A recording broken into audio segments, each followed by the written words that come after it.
Oh, dude. Pull back. Drop in and just smack the lip.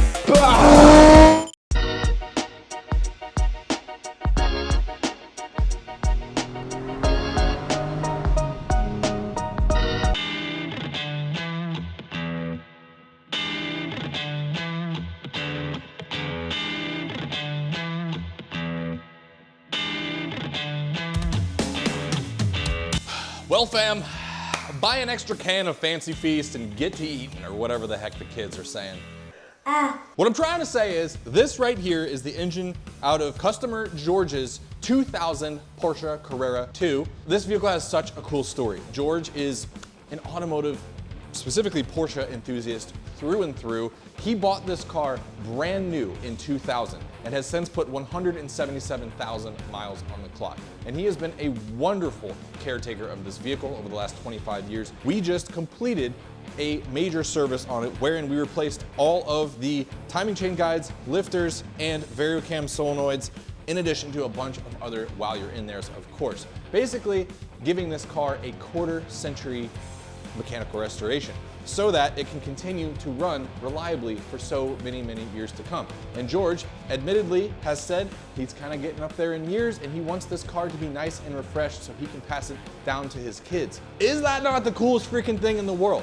One owner car, the guy's put a ton of miles on it and he wants it to go to his kids. I mean, that is, dude, it tugs at the heartstrings so much. And I'm still so extremely honored that he chose Water-Cooled Restoration to have this work done for his car. As this engine sits, as you can see, it is officially ready to go back into this car.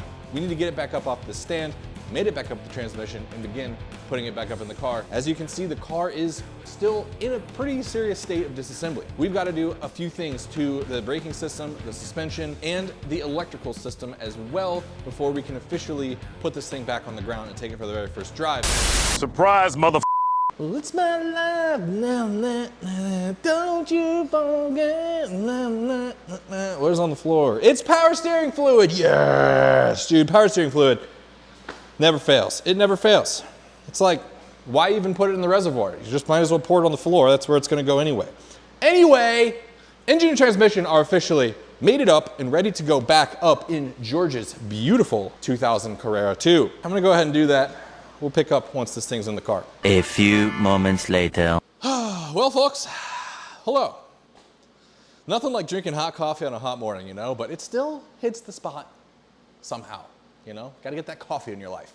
But obviously, as you can see, we've got the engine back up in the old girl. We're now at the point where we're going ahead and putting fluids back up in her. As you can see, I've got my coolant bleeder hooked up to the expansion tank currently.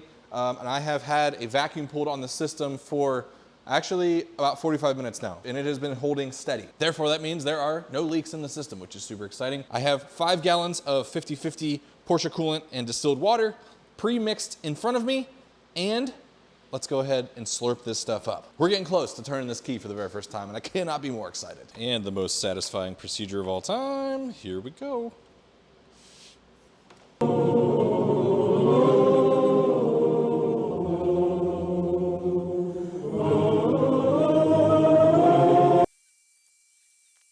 All right, well, as you saw, we just finished up the vacuum filling procedure on the cooling system, got that really nice and set at a solid level for the very first start. Of course, we'll probably have to adjust that slightly once we get the engine fully up to temperature and let it come all the way back down. But for now, no worries. I also went ahead and did the power steering fluid, set that at the initial level for the first start, and it is now time to fill up the engine oil. Definitely an essential process, right? Otherwise, our engine's gonna seize up immediately. But you know we're going back in with none other than AMSOIL. And this particular oil is the AMSOIL European Formula 0W40. There is no better way to guarantee that this engine runs reliably for another 177,000 miles than to start with using this engine oil. AMSOIL is arguably the greatest engine oil on the market. Their R&D is insane. Their products are always top notch. And that's not just me blowing smoke, that's true. That's just the way it is. If you're new to AMSOIL or you want to start using AMSOIL products, click the link in the description of this video below and you can get yourself 25% off their entire catalog by becoming one of my preferred customers, and your car will thank you. This stuff is seriously like freaking honey to your engine. Your engine's gonna be like, yes, please.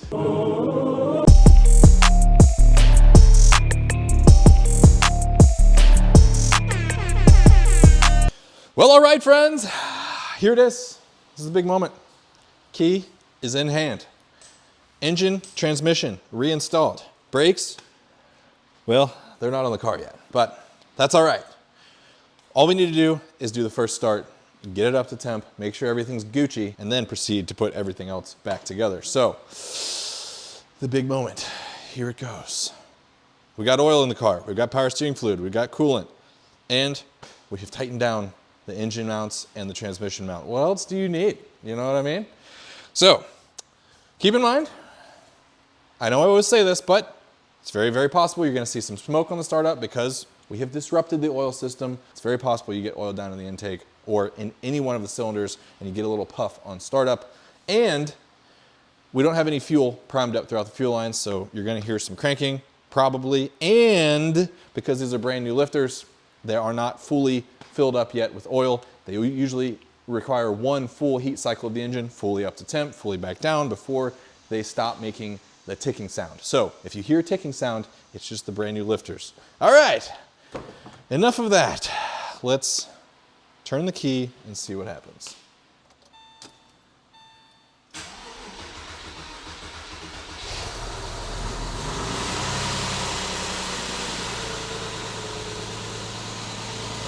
And we've got oil pressure.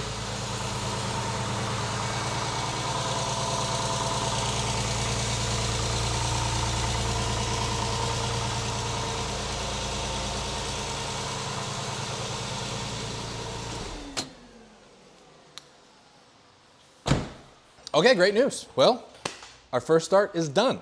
Obviously that was just a quick, short little run time because we're gonna need to check fluids real quick. The oil always gets sucked up into the cylinder heads, and because we had everything completely drained out of this engine, odds are the engine oil level is now about 2 quarts below where we had initially set it for that first startup. So gotta check that real quick, but the good news is it fired. Everything sounds really good. Yes, we heard a little bit of ticking from some lifters, but that's always to be expected. Now we can go ahead, get our oil top back up where it needs to be, and then let this thing run and get fully up to temperature. Now for all 3 of you doubters out there, let me show you what I'm talking about.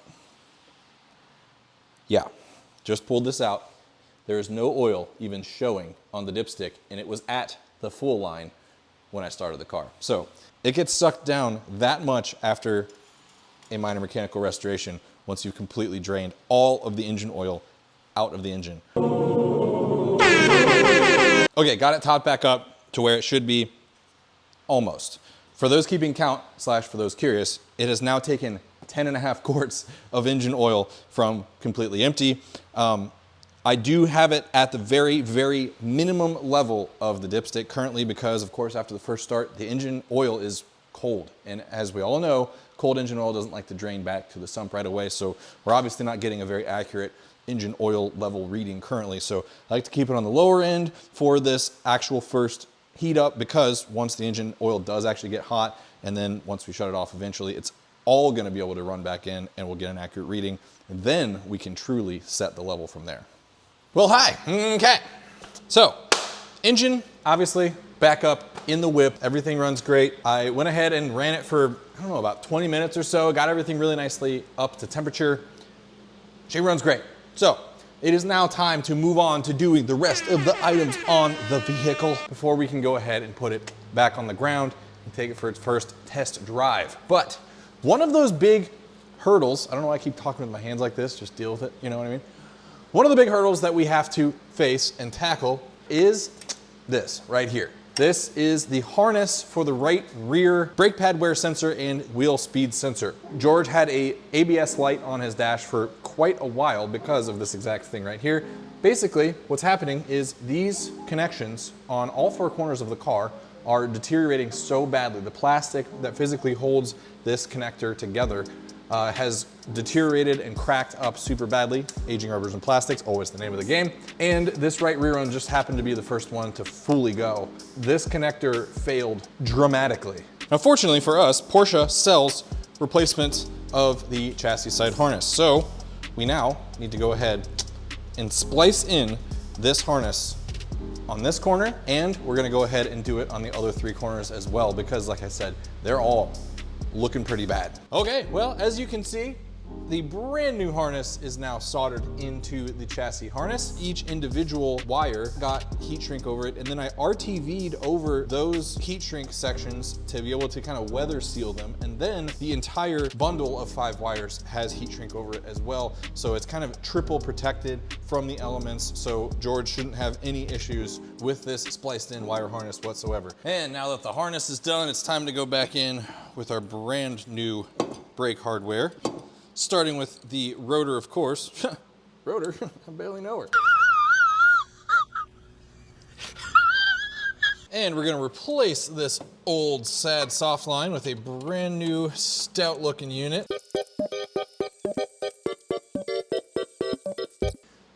And with our brand new soft line in place, let's go ahead and slap on our caliper with some brand spanking new hardware.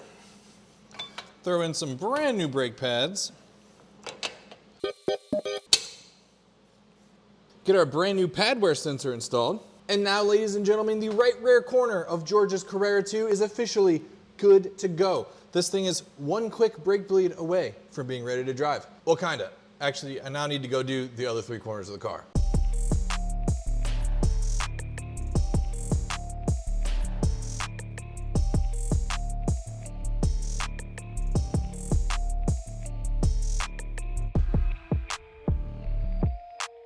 Ladies and gentlemen, the 305-996. She is back on the ground and looking stout, by the way. All is good and all is back together now, which means that the only thing we have yet to do is fire this thing up and take it on a test drive. Alrighty.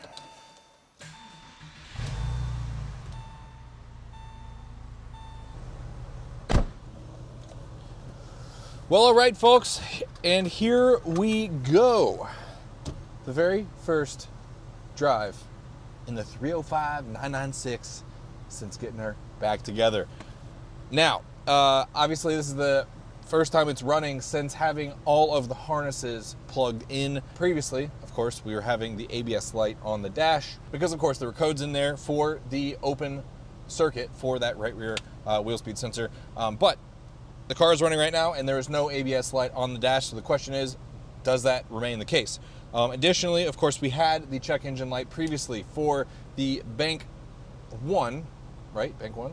Varial cam solenoid. So the question is that going to remain off as well? And do we notice a difference in how the engine drives and behaves on the road? So, only thing left to do is find out.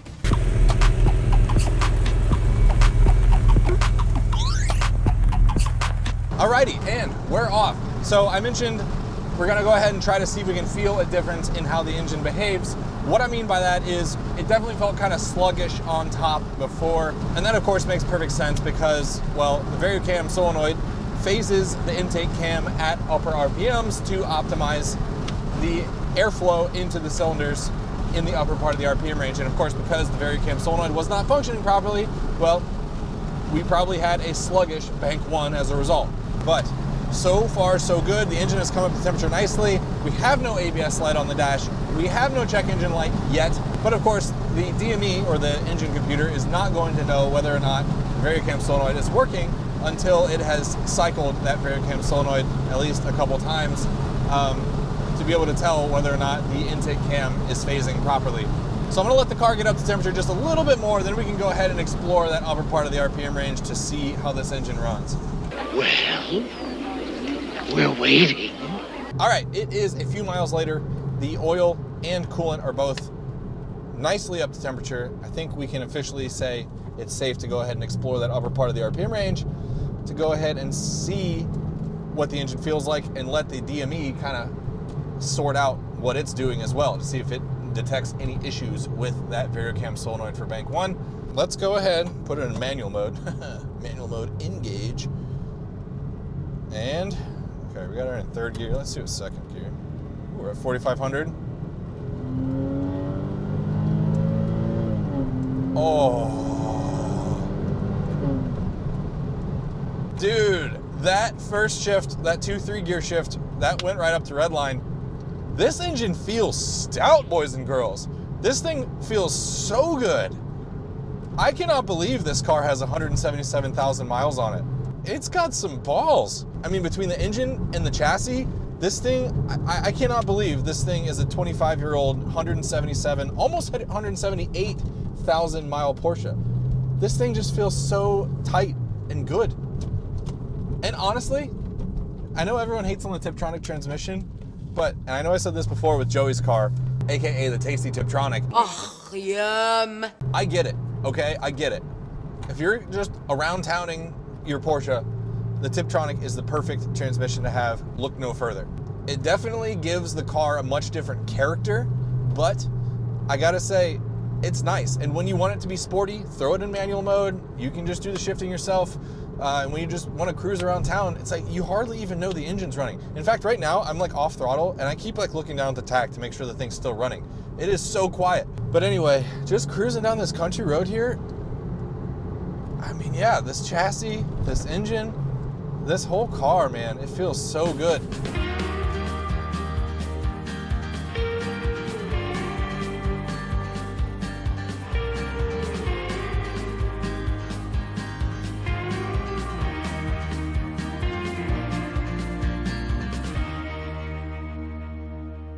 Let's review everything that we did. We went ahead and just did a cylinder head reconditioning as a result of needing to do the Varicam solenoids. So we did hydraulic lifters, both Varicam solenoids, all 3 timing chain tensioners, the outermost timing chains, primary timing chain guides, all the gaskets and seals related to the oil pump, both Varicam solenoids, like I said, spark plug tubes and seals, spark plugs and coil packs. Now, outside of that service, we also did rear main seal, air oil separator, oil cooler, water pump, low temp thermostat, all 3 accessory drive idler pulleys, serpentine belt, coolant expansion tank, transmission mount, all 4 lower control arms plus an alignment, front sway bar links, replace the pads, rotors, wear sensors, and all related hardware, brake hardware to all 4 corners. We did a thorough brake system flush/bleed. We did the chassis side sub harnesses for the wheel speed sensor / pad wear sensor for all 4 corners. We replaced both CV axles. We did a thorough cleaning of all 3 radiators at the front, and we replaced a gauge cluster light bulb. And in the process of dropping the engine, transmission, and putting it back in,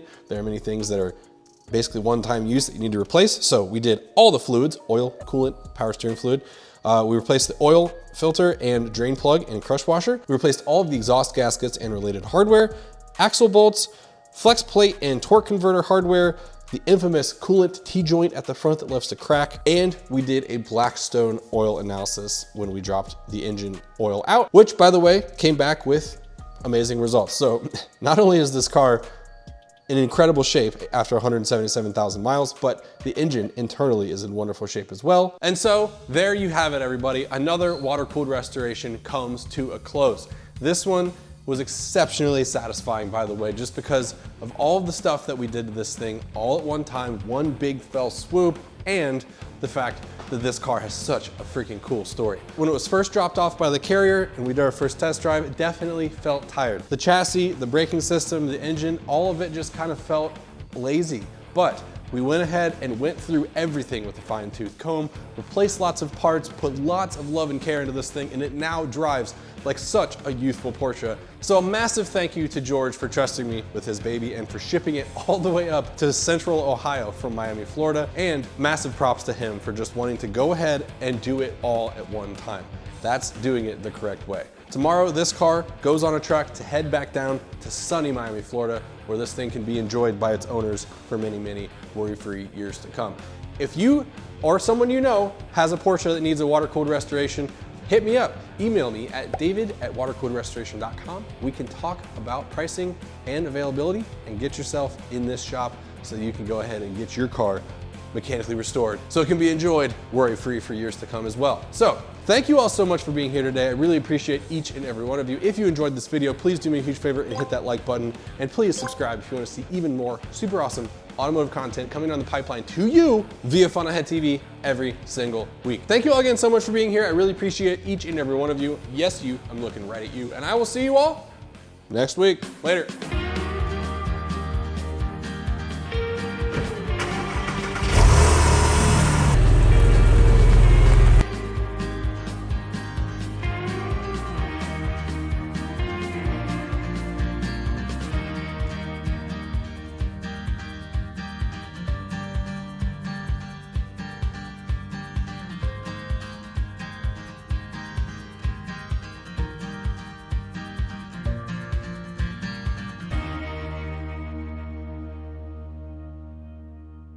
John Cena! Pull back. Drop in and just smack the lip.